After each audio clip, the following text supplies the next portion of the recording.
In this video, what I want to do is bring together this whole concept that we've been discussing regarding solutions and pH, and bringing together the concept to be able to make a solution to determine not just the pH but also the pOH, which is similar to pH but pertains to bases.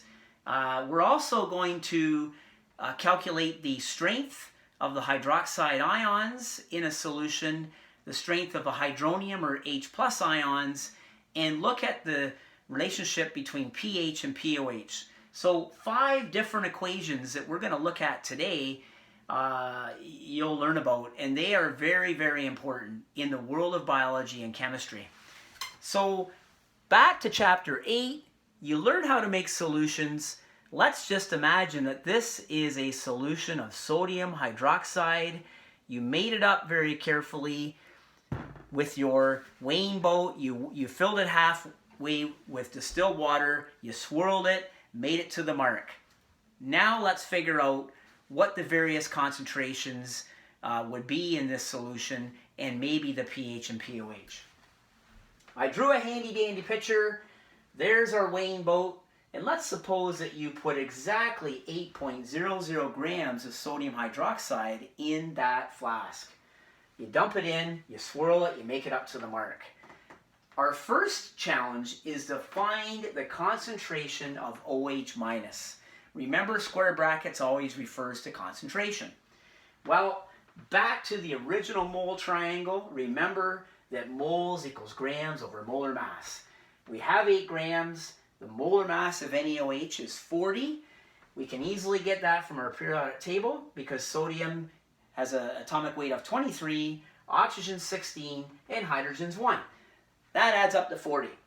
8 over 40 is exactly 0.200 moles. We're going to carry the 3 significant digits because our balance was accurate to 3 significant digits. And we know that we don't want to get a round-off error. That's never a good idea. So we have our moles. Next, we can find the concentration, which is C. That's the concentration of hydroxide, which happens to be the same as the NaOH because it is a strong base and it's completely ionized into OH minus. This is our second mole triangle. C is N over V, 0.200 moles divided by 0.250 liters, which of course is 250 milliliters converted to liters. That gives us an answer of 0.800 moles per liter, or molar, big M. We've now found our hydroxide. The second equation we're going to use today is the same as the last one we discussed in the previous video. It only pertains to bases instead of acids. The pOH of any solution is a negative log of the hydroxide concentration. Everything else is the same as it was for the acid with your calculator. I kept this information on my blackboard from the last video so we can plug in the negative log of 0.8 molar, and that ends up being very small. Decimal 0.097 would be our pOH, very low. And that'll make more sense in a minute. So a very low pOH is associated with a basic solution. Next, we're able to find the pH. This is where the relationship between pH and pOH comes in. We can easily find the pH of any solution because the pH plus the pOH always adds up to 14. There it is. So that's it.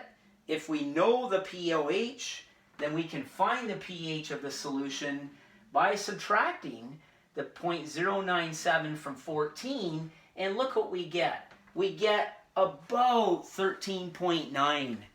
That makes sense because you learned before that for bases the pH is very high.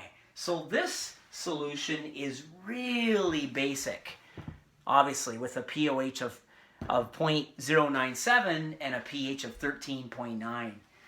So we've got the whole OH minus concentration. We have the hydroxide concentration, I should say. We have the pOH. we have the pH. There's one other thing that we can find, and that is the strength of the hydronium concentration, H+.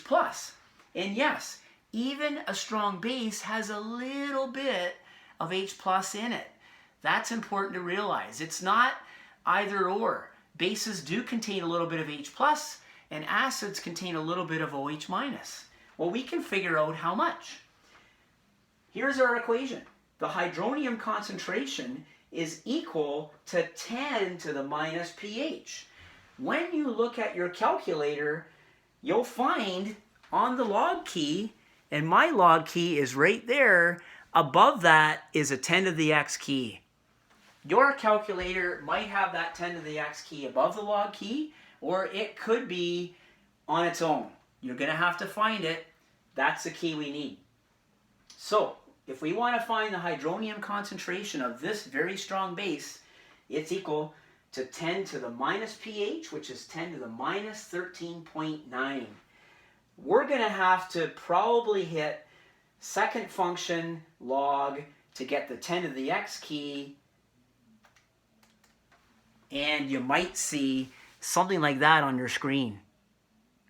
If you see 10 to the x or 10 to the superscript, you've done it correctly. If it gives you an error, you're probably going to have to put in the negative 13.9 and then press second function log to get your answer. Regardless of that, the H+ concentration in this base is very, very small. You can see it's 1.26 times 10 to the minus 14 moles per liter. So very tiny, not a lot of H+, but it's still there.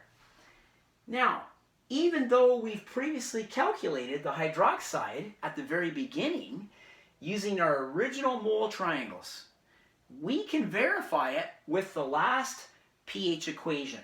And that is equation 5, and 5 is very much like 4. Instead of finding the H+ concentration from pH, it makes sense that the hydroxide is equal to 10 to the minus POH. So same calculation, it just relates POH to OH-. So when you do that, the hydroxide concentration is equal to 10 to the minus 0.097, and magically we come up with 0.800 moles per liter. The same number that we got using our two original triangles. So there you have it. The 5 very famous pH calculations. Number 1, the pH of any solution is a negative log of the H+. Number 2, the pOH of a solution is a negative log of the OH-. Makes sense? It's a base. Number 3, we can always add up pH and pOH to get to 14. That's almost mental math for all of you because you're so bright. Number 4, the hydronium concentration can be found by taking the inverse or second function log of the pH to get the strength of the acid. And finally, we can find the hydroxide concentration in the same way by taking the inverse log or second function log of the negative pOH to get the hydroxide concentration. So there you have it. In under 9 minutes, your masters of pH, pOH, H+, and OH-.